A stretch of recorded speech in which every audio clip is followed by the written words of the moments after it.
ماریا تھوڑی دیر بعد مجھے اس ریسٹورنٹ کے ہال میں نظر آئی۔ چند ثانیوں کے لیے اس نے رک کر وہاں بیٹھنے والوں کا جائزہ لیا اور مجھے دیکھتے ہی تیر کی طرح میری دور افتادہ میز پر آ گئی۔ کیا بات ہے؟ اس نے آتے ہی سرگوشیانہ لہجے میں سوال کیا۔ پہلی بات تو یہ ہے کہ تم نے فلورا کو بلا وجہ مجھ پر حاوی ہونے کا موقع دیا ہے۔ تم گھر کس وقت پہنچے تھے؟ تمہیں اس سے جھوٹ بولنے کی ضرورت کیا تھی؟ اسے جلانے میں مزہ آتا ہے۔ وہ تمہیں اپنی جاگیر سمجھنے لگی ہے اور میں اس کا غرور خاک میں ملانا چاہتی ہوں۔ دیکھو، یہ تمہارا اور فلورا کا معاملہ ہے۔ آئندہ اس سلسلے میں میرا نام ملوث نہ کیا جائے۔ اب اس کی ضرورت نہیں رہے گی، ضرورت رہے یا نہیں، میں اپنا وہ ٹھکانہ کھونا نہیں چاہتا۔ اوہ، ساری بات ٹھکانے ہی کی ہے۔ آرمی انٹیلیجنس تمہاری طرف سے مطمئن ہو گئی ہے اور پرسوں تم گوریلا تربیتی کیمپ میں بھیجے جا رہے ہو۔ یہ تبدیلی کیسے آ گئی؟ کچھ سرکاری اہلکاروں نے محمود کے کارندوں کے روپ میں کل تم سے ملاقات کی تھی۔ نہیں، بنو نہیں، مجھے تو شبہ ہے کہ تمہیں شروع ہی سے ان پر شک ہو گیا ہوگا۔ تو اس ملاقات نے انہیں مطمئن کر دیا؟ انہیں یقین آ گیا ہے کہ محمود سے تمہارا کوئی رابطہ نہیں ہے، حالانکہ تمہاری خاطر مجھے ان سے ملنا پڑا۔ میں عمر بھر تمہارا احسان نہیں بھول سکوں گی۔ تمہارے لیے ایک کام فوری نوعیت کا ہے۔ یوسف نامی ایک شخص، تم اس پاگل کی بات تو نہیں کرے جسے دہشت پسندانہ سرگرمیوں کے شعبے میں گرفتار کیا گیا ہے؟ ہاں، وہی یوسف ہے۔ وہ محمود کا خاص آدمی ہے۔ اب یہ ایسا راز نہیں رہا، ہر شخص جانتا ہے کہ یوسف اس تنظیم میں خاص حیثیت کا مالک ہے۔ یہ بات پھیلی کس طرح؟ اسے شعبے میں گرفتار کیا گیا تھا، پھر جب اس پر تشدد کا آغاز ہوا اور بارس پرس شروع کی گئی تو اس نے برملا اعتراف کر لیا کہ وہ محمود کو جانتا ہے اور بے شمار اہم باتوں سے بھی واقف ہے، مگر مر کر بھی ان میں سے کسی بات کا انکشاف نہیں کرے گا۔ اس بارے میں تازہ ترین اطلاعات کیا ہیں؟ ویسے تو یوسف پولیس کی تحویل میں ہے، مگر فلسطینی دہشت پسندوں کے خلاف کی جانے والی ہر کارروائی پر آخری فیصلہ تو ہمارا محکمہ کرتا ہے، اس لیے مجھے اس بارے میں پوری تفصیلات کا علم ہے۔ اپنی اہمیت کے اعلان کے بعد زبہ بندی کے نتیجے میں یوسف بڑی مصیبت میں گر گیا ہے۔ اس کی داہنی کوہنی کا جوڑ اکھاڑا جا چکا ہے، سارا بدن زخموں سے چور ہے، اور اس نے زبان بدستور بند کی ہوئی ہے۔ لیکن وہ زیادہ دیر خاموش نہیں رہ سکے گا۔ تم اسے رہا نہیں کرا سکتی۔ کیسی باتیں کر رہے ہو؟ اب وہ صرف مشتبہ نہیں رہا، یہ طے ہو چکا ہے کہ وہ مجرم ہے۔ اسے چھڑانے کی کوشش نہ صرف بے سود ہوگی بلکہ میں خود کو مشتبہ افراد کی فہرست میں شامل کر لوں گی۔ یہ کام ناممکن ہے صفدر۔ تو پھر تمہیں اس تک ایک چیز پہنچانی ہوگی۔ شاید یہ کام میں کر سکوں۔ تم جانتے ہو کہ اس تک کیا چیز پہنچانی ہوگی؟ ایک زہریلا کیپسول۔ اوہ مائی گاڈ! تو کیا ان لوگوں کو پورا یقین ہے کہ کیپسول اس تک پہنچ گیا تو وہ خودکشی کر ہی لے گا؟ یہ تو بعد میں پتہ چلے گا۔ اگر وہ خودکشی کر لے تو یہ راز اس کے سینے میں ہی رہے گا کہ اسے کیپسول کس نے پہنچایا تھا۔ لیکن خودکشی سے پہلے اگر اس کے پاس سے کیپسول برآمد کر لیا گیا تو یاد رکھنا، میرے ساتھ ساتھ تم بھی زندگی اور موت کے دوراہے پر پہنچ جاؤ گے۔ میں موت سے خوفزدہ ہونے والوں میں سے نہیں ہوں۔ میری حیثیت تمہارے اور محمود کے درمیان ایک ہرکارے کسی ہے۔ میں نے اس کا پیغام تم تک پہنچا دیا ہے۔ کام کرنے پر راضی ہو تو ٹھیک ہے، ورنہ میں اسے بتا دوں گا کہ تم جان کے خوف سے اس کام میں ہاتھ ڈالتے ہوئے گھبرا رہی ہو۔ اس کے ہونٹوں پر پھیکی اور بے جان مسکراہٹ پھیل گئی۔ میں تمہیں معاملے کے نشیب و فراز سے آگاہ کر رہی تھی، ورنہ میرے لیے تو انکار کی کوئی گنجائش نہیں ہے۔ میں نے جیب سے ڈبیا نکال کر اس کی طرف بڑھا دی، جو اس نے بغیر دیکھے اپنے پرس میں رکھی اور جانے کی نیت سے اٹھنے لگی۔ تم سے ایک کام اور بھی ہے۔ میں نے اس کا ہاتھ دبا کر اسے روکتے ہوئے کہا۔ وہ بھی بتا ڈالو۔ غنیمت یہ ہے کہ اس وقت آس پاس کی میزیں ویران پڑی ہوئی ہیں۔ میں کچھ ساز و سامان کے ساتھ تمہارے ہیڈ کوارٹرز کی عمارت میں کچھ وقت گزارنا چاہتا ہوں۔ وہ کیوں؟ ظاہر ہے کوئی کام ہی ہوگا، تفریح کے لیے تمہیں وہاں جانے سے رہا۔ تم جانتے ہو اس عمارت کے چپے چپے پر کیمرے نصب ہیں، وہاں جاسوسی کی کوئی خفیہ کوشش کامیاب نہیں ہو سکتی۔ وہ کیمرے ہر وقت آن نہیں رہتے ہوں گے۔ اہم حصوں کے کیمرے تو ہر وقت فلمیں تیار کرتے رہتے ہیں، جو اگلے روز سیکیورٹی کمانڈر دیکھتا ہے۔ پھر دفاتر کے کمروں میں ٹائم لاک لگے ہوئے ہیں، انہیں مقررہ وقت سے پہلے کھولنے کی کوشش کی گئی تو ماسٹر الارم سسٹم حرکت میں آ جائے گا۔ کوئی نہ کوئی راستہ تو نکالنا ہی پڑے گا۔ تم کھل کر بات کرو نا، وہاں جانے کا مقصد کیا ہے؟ تو شاید میں کوئی راستہ نکال سکوں۔ کاغذات کی الماریوں تک میں خفیہ الارم لگے ہونے کے سبب وہاں تمہاری کوئی بھی آزادانہ کارروائی تمہیں رنگے ہاتھوں پکڑوانے کا سبب بن جائے گی۔ وہاں کچھ آتشگیر مادہ رکھنا ہے۔ میں نے چند لمحوں کے سکوت کے بعد کہا، محمود مجھ سے ضرورت سے زیادہ توقعات باندھ رہا ہے۔ اپنی جان بچانے کے لیے میں ایک حد تک ضرور جا سکتی ہوں، پر ہر چیز کو داؤ پر نہیں لگا سکتی۔ اسی لیے یہ کام پوری طرح تمہارے سپرد نہیں کیا جا رہا۔ اس عمارت میں آگ لگا کر محمود کیا مقصد حاصل کرنا چاہتا ہے آخر؟ اس کا جواب تو وہی دے سکے گا۔ یہ کہتے ہوئے مجھے اس کے بلاؤز کے اندر کسی چیز کا ابھار نظر آیا اور میں چونک پڑا۔ اس وقت ماریا کوہنیوں کے بل میز پر آگے جھکی بیٹھی تھی۔ اس نے بھی میری نگاہوں کی تبدیلی بھانپ لی اور ایک دم سیدھی ہو کر بیٹھ گئی۔ اس کی آنکھوں میں یک بہ یک خوف و ہراس سمٹ آیا تھا اور وہ بے چین نظر آنے لگی۔ تم مجھے اس طرح کیوں گھور رہے ہو؟ تمہارے بلاؤز میں کیا ہے؟ تمہارے مطلب کی کوئی چیز نہیں۔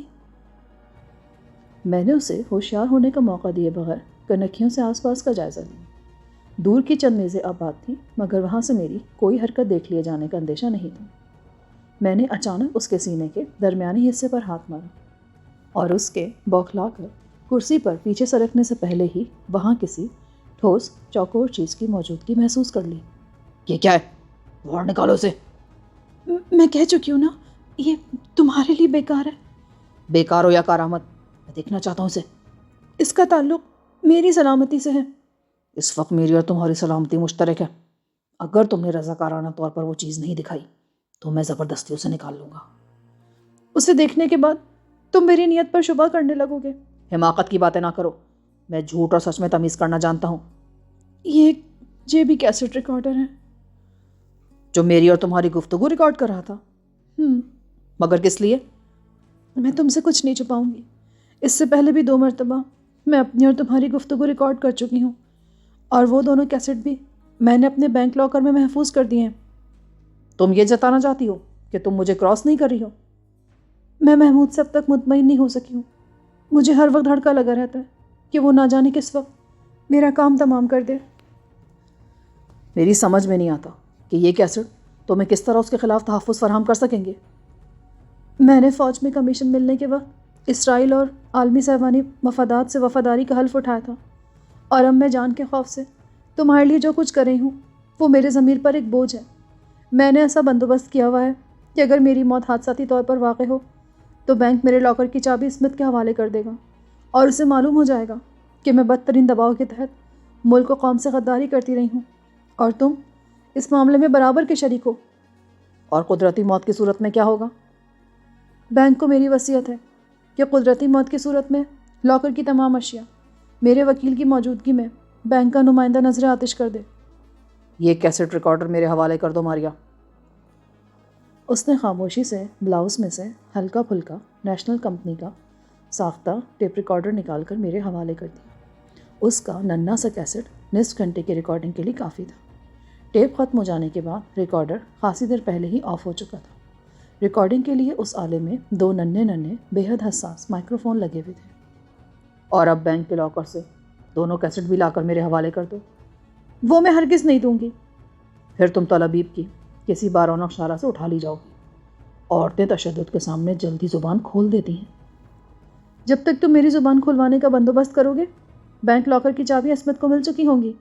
میری ہدایت میں یہ بھی بندوبست رکھا گیا ہے کہ اگر میں خاص مدت کے لیے روپوش یا لاپتہ ہو جاؤں تو چابی اسمتھ کو دے دی جائے۔ جس روز میں بینک مینیجر کو کال نہیں کروں گی، وہ سمجھ جائے گا کہ مجھے کوئی حادثہ پیش آ گیا ہے، اور گنتی شروع کر دی جائے گی۔ کیسٹ کس بینک کے لاکر میں ہے یہ میں تمہیں ہرگز نہیں بتاؤں گی۔ تمہارا یہ بندوبست بہت خطرناک ہے ماریا۔ یہ بھی تو ہو سکتا ہے کہ تمہیں ٹریفک کا کوئی حادثہ پیش آ جائے۔ یہ تمہاری اور محمود کی بدقسمتی کا آغاز ہوگا۔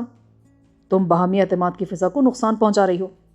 میں نے بہت سوچ سمجھ کر یہ قدم اٹھایا ہے، اور میں اس کے نتائج بھگتنے کے لیے پوری طرح تیار ہوں۔ تو اب تم اپنے وعدے سے پھر گئی ہو؟ نہیں، میں اس پر قائم ہوں۔ یوسف کو کیپسول آج ہی پہنچا دیا جائے گا، مگر میں آنکھیں بند کر کے تمہارا ساتھ نہیں دے سکتی۔ آئندہ تم ایک لفظ بھی ریکارڈ نہیں کر سکو گی۔ فکر نہیں، میرے تحفظ کے لیے وہی 2 کیسٹ کافی ہیں۔ میرا منصوبہ تو یہ تھا کہ یہ ساری ملاقاتیں ریکارڈ کرتی رہوں گی، مگر اس بار میں تمہاری نظروں سے نہ بچ سکی، لہٰذا یہ سلسلہ تو اب ختم ہی سمجھو۔ اور دوسرے کام کے بارے میں کیا کہتی ہو؟ تمہیں وہاں لے جانا خطرناک ثابت ہو سکتا ہے۔ یہ کام میں خود سر انجام دینے کے لیے تیار ہوں۔ اس بارے میں تمہیں بعد میں مطلع کر دوں گا۔ لاؤ میرا ریکارڈر تو واپس کر دو۔ میں نے کیسٹ نکال کر ریکارڈر اسے واپس دے دیا اور وہ میز سے اٹھ گئی۔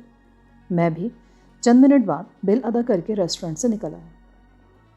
میں دکان کافی تاخیر سے پہنچا اور اس روز دکان کے مالک کو مجھ پر اپنے دل کا غبار نکالنے کا موقع مل گیا۔ یہ کوئی وقت ہے تمہارے آنے کا؟ سوری، مجھے سواری حاصل کرنے میں دیر ہو گئی۔ نوکری کرنی ہے تو ملازمت کے آداب سیکھو۔ دوسرے لوگ بھی وقت پر آتے ہیں، انہیں کیسے سواری مل جاتی ہے؟ یہ تو انہی لوگوں سے پوچھنا پڑے گا۔ میں تم جیسے بدتمیز شخص کو 1 منٹ کے لیے برداشت نہیں کر سکتا، اور میں بھی کسی گندے سور کی ملازمت برداشت نہیں کر سکتا۔ شٹ اپ، نکل جاؤ یہاں سے۔ حساب لیے بغیر تو میں یہاں سے ہلوں گا بھی نہیں۔ میں نے اسے مزید سلگانے کے لیے مسکراتے ہوئے کہا اور لاپرواہ انداز میں سگریٹ سلگانے لگا۔ تمہاری تنخواہ کا چیک ڈاک سے بھیج دیا جائے گا، تم نکلو یہاں سے۔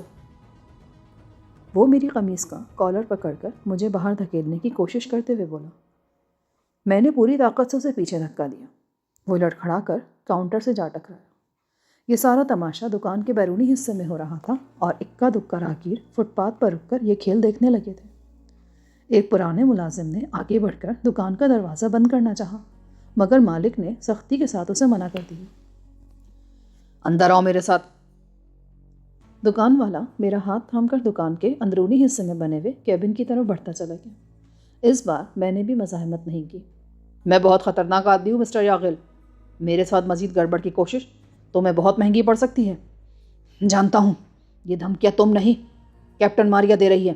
وہ چھوکری تمہارے دام میں پھنسی ہوئی ہے اور تمہارے ساتھ رنگ رلیاں منانے کے لیے سرکاری کام کے بہانے تمہیں چھٹی بھی دلا چکی ہے۔ اس کے منہ سے ماریا کا نام سن کر میں چونک پڑا، مگر فوراً ہی مجھے یاد آ گیا کہ چند دن قبل ماریا نے فون پر اسے اطلاع دی تھی کہ مجھے 2 دن کی چھٹی دے دی جائے۔ اس ٹیلی فون کے پس منظر میں یاغل کی گفتگو بے مقصد نہیں تھی۔ ماریا کے آدمی اسی دکان میں تمہاری چمڑی ادھیڑ سکتے ہیں، لہٰذا اپنی زبان بند رکھو اور میرے پیسے ادا کر دو تاکہ میری آنکھیں تمہاری منحوس صورت سے چھٹکارا حاصل کر سکیں۔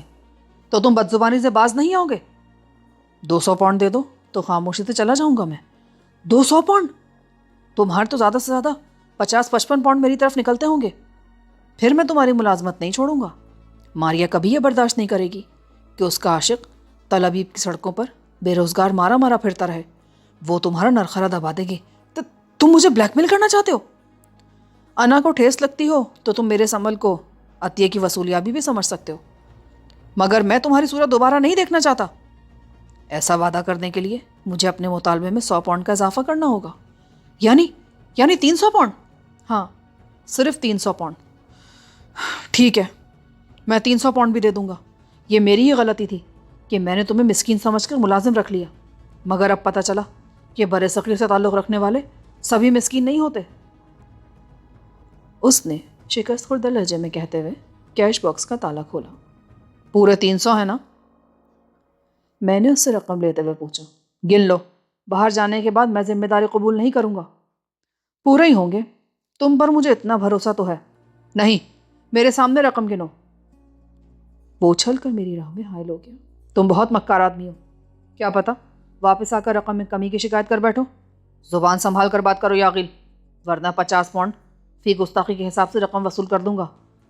حضور، مجھ پر کرم فرمائیے، ایک بار میرے سامنے رقم گن لیں، پھر جہاں آپ کا مزاج آئے چلے جائیے، یہ غلام ذرا بھی اعتراض نہیں کرے گا۔ میں نے اس کے سامنے سارے نوٹ گن کر ڈالے جو پورے تھے۔ شکریہ مسٹر یاغل، میں جا رہا ہوں اور آئندہ آپ مجھے یہاں کبھی نہیں دیکھیں گے۔ اگر ایسا ہوا تو میں اپنے مقدر پر رشک کرنے لگوں گا۔ تم میری صورت سے ایسی قدر بیزار ہو تو بخدا میں کبھی در کا رخ نہیں کروں گا۔ ضرورت ہوئی تو ماریا کو ہی بھیج دوں گا۔ مجھے معلوم تھا کہ تم مجھے الو کا پٹھا بنا رہے ہو۔ میرے بزرگ کہتے تھے کہ روئے زمین پر 12 سرخ عورتوں کے محبوب سے زیادہ موذی کوئی مخلوق نہیں پائی جاتی۔ یہ کہتے ہوئے شاید وہ تمہاری پیدائش کو بھول گئے تھے۔ میں آخری چٹکی لے کر تیزی سے باہر نکل آیا۔ یوں تو قاضی سے دوستی ہو جانے کے بعد طلبیب میں میرے لیے پیسوں کی کوئی کمی نہیں تھی۔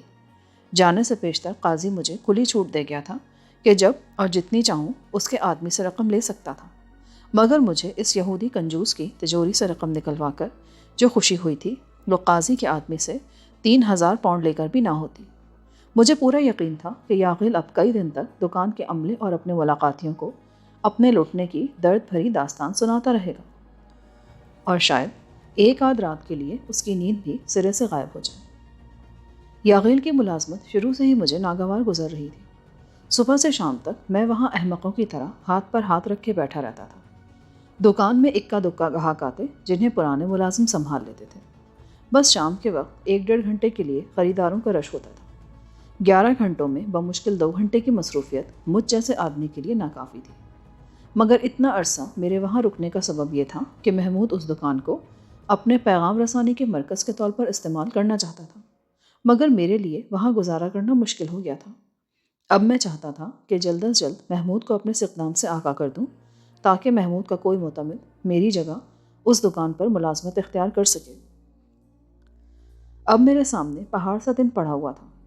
ماریا دفتر میں ہوتی، فلورا بھی شام سے پہلے خالی نہیں ہو سکتی تھی، قاضی ہادی اسرائیل سے بھاگا ہوا تھا، اور محمود سے یوں جلدی جلدی ملنا میرے لیے بہت زیادہ خطرناک ثابت ہو سکتا تھا۔ میں غیر ارادی طور پر ٹہلتا ہوا فلسطینیوں کی آبادی ابو مروان کے قہوہ خانے میں جا پہنچا۔ فکر مارچ سے بے پرواہ بہت سے نوجوان لڑکے اور چند عمر رسیدہ فلسطینی وہاں بیٹھے اس انہماک سے قہوہ اور حقہ پینے میں مصروف تھے جیسے ان کی پیدائش انہی 2 کاموں کے لیے عمل میں لائی گئی ہو۔ قریب ہی بہت سے گندے اور عسرت زدہ مگر صحت مند بچے گولیاں کھیلنے اور لڑنے میں مصروف تھے۔ میں وہاں بیٹھا قہوہ پی رہا تھا کہ اچانک چند بچوں میں شدید تصادم ہو گیا اور آنن فانن وہاں چیخو پکار مچ گئی۔ اسی دوران ابو مروان اپنی چٹائی کے حجرے سے باہر آیا اور اس نے بچوں کو مخاطب کر کے کرخت آواز میں چند گالیاں دیں جو عام فہم ہونے کے ساتھ ہی زود اثر بھی تھی، مگر ایک گالی نہایت عجیب تھی جو تکنیکی اعتبار سے نسوانی تھی لیکن مردانہ صیغے میں استعمال کی گئی تھی۔ ابو مروان کی کرخت آواز سنتے ہی سب بچے جائے واردات سے فرار ہو گئے۔ پھر ابو مروان نے بلند آواز میں ارے کہا اور لپک کر آگے بڑھا۔ اس کی تحیر آمیز آواز نے کئی لوگوں کو اپنی جگہ چھوڑ کر صورتحال کا جائزہ لینے پر مجبور کر دی، اور ایسے لوگوں میں پیش تھا۔ جہاں چند لمحوں قبل بچے گولیاں کھیل رہے تھے وہاں اب ایک 10-11 سالہ خوبرو اور صحت مند بچہ بے حس و حرکت پڑا تھا۔ اس کا چہرہ اپنے لہو کی تیز سرخی میں ڈوبا ہوا تھا۔ میرے قریب پہنچنے تک ابو مروان زخمی بچے کو اپنی باہوں میں لے چکا تھا اور بے چینی سے ارد گرد نظریں دوڑا رہا تھا۔ بچہ بے ہوش ہو چکا تھا، اس کی کنپٹی کے زخم سے تیزی کے ساتھ خون رس رہا تھا اور سانس بھی قدرے اکھڑا ہوا تھا۔ ذرا ٹیکسی روکو اور 1-2 آدمی میرے ساتھ آؤ، بچے کی حالت بہت خراب نظر آ رہی ہے، ابو مروان نے قریب کھڑے ہوئے لوگوں کی طرف مڑ کر کہا۔ اس کے ان الفاظ کا رد عمل میرے لیے حیرتناک تھا۔ لوگوں کی بھیڑ کائی کی طرح پھٹنے لگی، ہر شخص لمبے لمبے ڈگ بھرتا وہاں سے کھسک رہا تھا، اور چند ہی لمحوں بعد میرے علاوہ وہاں کوئی بھی شخص باقی نہ رہا۔ سب بھاگ گئے۔ بھائی ذرا تم ہی ٹیکسی روک لو، بچے کا سانس اکھڑ رہا ہے، ابو مروان مایوسانہ اور قدرے غصیلے لہجے میں بولا۔ میں انکار نہ کر سکا۔ میں نے جلدی سے قریب کھڑی ہوئی ایک خالی ٹیکسی کو بلایا اور ابو مروان نے آہستگی سے بچے کو پچھلی سیٹ پر لٹا دیا۔ میں اس کی درخواست کا انتظار کیے بغیر ٹیکسی میں سوار ہو گیا۔ چند ہی منٹ میں ٹیکسی تیز رفتاری سے ایک بڑے سے اسپتال کے احاطے میں داخل ہو گئی۔ بچے کے زخم سے بہنے والے خون نے ٹیکسی کی سیٹ خراب کر دی تھی، مگر اس کا ڈرائیور کوئی نہایت نیک نفیس قسم کا آدمی تھا۔ اس نے نہ صرف خون آلود سیٹ سے چشم پوشی اختیار کی بلکہ کرایہ بھی وصول نہ کیا اور ہمیں وہاں سے اتار کر چل دیا۔ ابو مروان بچے کو ہاتھوں پر اٹھائے ایمرجنسی وارڈ میں پہنچا۔ بچے کی حالت دیکھتے ہی وہاں بھاگ دوڑ شروع ہو گئی۔ اس کے زخم سے بہنے والے خون کی مقدار تشویشناک حد تک زیادہ تھی اور یہ نظر آ رہا تھا کہ اگر اسے فوری طبی امداد نہ دی گئی تو وہ چل بسے گا۔ اسے کیا ہوا ہے؟ ایک میل نرس نے بچے کو اسٹریچر پر لٹاتے ہوئے ابو مروان سے ہمدردانہ لہجے میں دریافت کیا۔ بچوں میں جھگڑا ہو گیا تھا۔ کہاں؟ جواب میں ابو مروان نے فلسطینیوں کی بستی کا نام لیا۔ تو یہ بچہ فلسطینی ہے؟ میل نرس کا لہجہ یک با یک تبدیل ہو گیا۔ ہاں، ابو مروان نے روا روی میں اس شخص کے لہجے کی نمایاں تبدیلی کو محسوس کیے بغیر خالی الذہنی کے عالم میں جواب دیا۔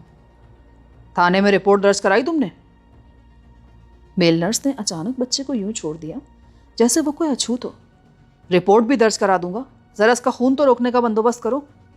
پولیس کا پرچہ لائے بغیر ہم اسے ہاتھ بھی نہیں لگائیں گے، اس نے روکھے لہجے میں کہا، اور پھر بلند آواز میں اسپتال کے عملے کے لوگوں کو مخاطب کرتے ہوئے بولا، بھاگ دوڑ کرنے کی ضرورت نہیں ہے، یہ پولیس کیس ہے، واپس آ جاؤ، مگر زخم پر ٹانکے۔ سب چھوڑ دو، یہ بچہ فلسطینی ہے۔ اس کے لہجے پر میرا خون کھول اٹھا۔ کیا یہ ضابطہ انسانی جان سے زیادہ اہم ہے؟ میں نے آگے بڑھ کر اس میل نرس کی آنکھوں میں آنکھیں ڈال کر سوال کیا۔ ہمیں ہدایت ملی ہوئی ہے کہ پولیس رپورٹ کی نقل دیکھے بغیر کسی زخمی فلسطینی کی مرہم پٹی بھی نہ کریں۔ ہمیں کیا پتا یہ بم بناتے ہوئے زخمی ہوا ہو۔ کاؤنٹر کہاں ہے؟ اسپتال کا پولیس کاؤنٹر کہاں ہے؟ ابو مروان نے سوال کیا۔ شاید وہ بھانپ گیا تھا کہ میں اپنے مخاطب سے الجھ پڑوں گا، اسی لیے اس نے دخل اندازی کی۔ وہ رہا، مگر وہاں تو کوئی بھی نہیں ہے، انتظار کرو، آ جائیں گے وہ لوگ۔ مگر بچے کی حالت خطرناک ہے۔ اتنی جلدی ہے تو لے جاؤ اسے یہاں سے، 2 بلاک آگے تھانہ ہے، وہاں رپورٹ درج کرا دو۔ ایک لمحے کے لیے میری اور ابو مروان کی آنکھیں چار ہوئیں، اور اس نے ہونٹ بھیج کر خاموشی سے بچے کو بازو پر اٹھا لیا۔ ہم تھانے پہنچے تو محرر نے تیکھی نظروں سے ہمارا استقبال کیا۔ ابو مروان نے مختصر الفاظ میں پوری بات اسے سنا دی۔ میرے ساتھ آؤ۔ محرر اشتباہ آمیز نظروں سے باری باری ہم دونوں کو گھورتے ہوئے اپنی جگہ سے اٹھ گیا۔ ہم اس کی تقلید میں ایک باوردی پولیس افسر کے کمرے میں پہنچے، جس نے بڑی توجہ سے محرر کا بیان سنا۔ اس دوران ابو مروان بڑی بے بسی سے اپنی گود میں موجود بچے کو دیکھتا رہا، جس کا سانس اب رک رک کر آ رہا تھا، اور ہر سانس کے ساتھ اس کا بدن بری طرح کانپ رہا تھا۔ تمہارا نام کیا ہے؟ باوردی آفیسر نے بیت کے سرے سے اپنی پیشانی سہلاتے ہوئے پرسکون لہجے میں سوال کیا۔ حمزہ ابو مروان۔ بچے کو بینچ پر لٹا دو۔ اسے فوری طبی امداد کی ضرورت ہے جناب۔ ہم جانتے ہیں کہ ہمیں کیا کرنا ہے، لٹا دو اسے۔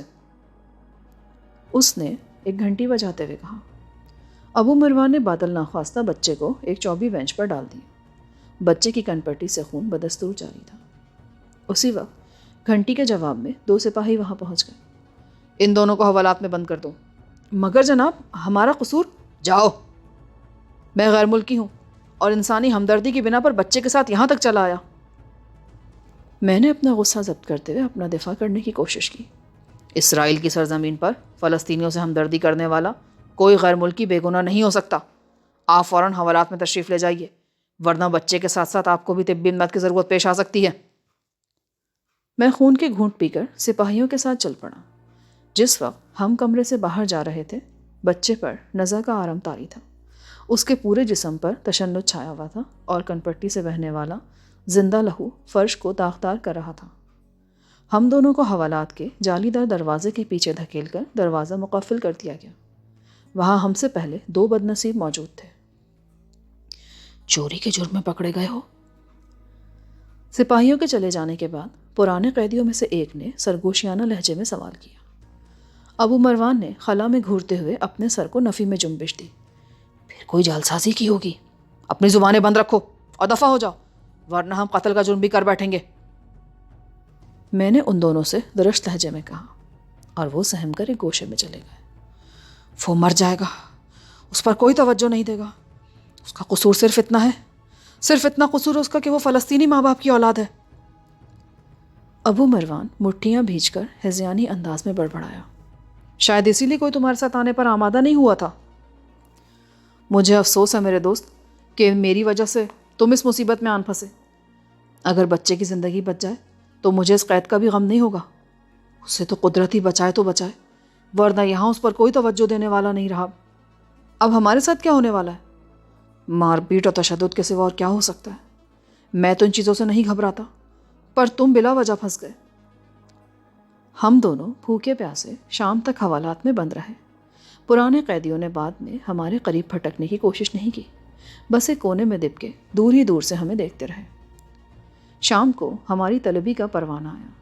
اس بار صبح والے باوردی افسر نے ہمیں جس کمرے میں بلوایا وہ خاصا دہشت ناک تھا۔ ہمیں وہاں لے جاتے ہی چرمی تسموں کے ذریعے پختہ ستونوں سے باندھ دیا گیا۔ اس بچے کی موت کیسے واقع ہوئی؟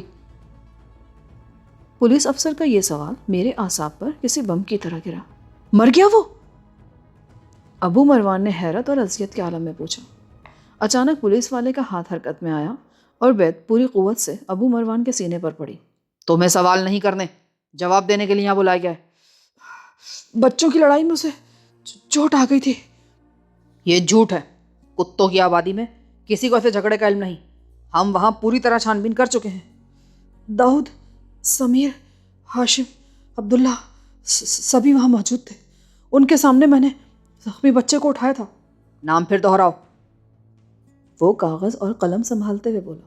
انہیں بھی یہاں طلب کیا جائے گا، اس واردات کا پوری تندہی سے کھوج نکالا جائے گا۔ وہ جھگڑے کے بعد میرے ساتھ وہاں پہنچے تھے۔ نام دوہراؤ۔ ابو مروان نے مردہ آواز میں چاروں نام دہرا دیے۔ مجھے یقین تھا کہ جلد ہی وہ چاروں بھی حوالات میں ہم سے آن ملیں گے۔ ہاں تو ہمدرد کی اولاد، تم وہاں کیا کرنے گئے تھے؟ سناؤ کوئی مربوط سی کہانی۔ اس بار پولیس والا مجھ سے مخاطب ہوا۔ میں ابو مروان کے قہوہ خانے میں قہوہ پینے رکا تھا۔ تمہیں قہوہ پینے کے لیے وہی چنڈو خانہ ملا تھا، وہ بھی اس وقت جب وہاں قتل کی ایک واردات ہونے والی تھی؟ یہ سوال تو ہر اس شخص سے کیا جا سکتا ہے جو وہاں موجود تھا۔ کاغذات کہاں ہیں تمہارے؟ آرمی انٹیلیجنس بیورو کی کیپٹن ماریا کے پاس۔ کس کے پاس؟ کیپٹن ماریا۔ اس سے تمہارا کیا واسطہ ہے؟ یہ سوال اسی سے کیا جائے تو بہتر ہوگا۔ اس سے بھی معلوم کر لیا جائے گا، مگر اس وقت تم سے پوچھا جا رہا ہے۔ اس سے میرا ناجائز تعلق ہے۔ ناجائز؟ میں غیر قانونی طور پر اسرائیل میں پہنچایا گیا تھا، اور یہاں آنے کے بعد سے ہی میں کیپٹن ماریا سے مسلسل رابطے میں ہوں۔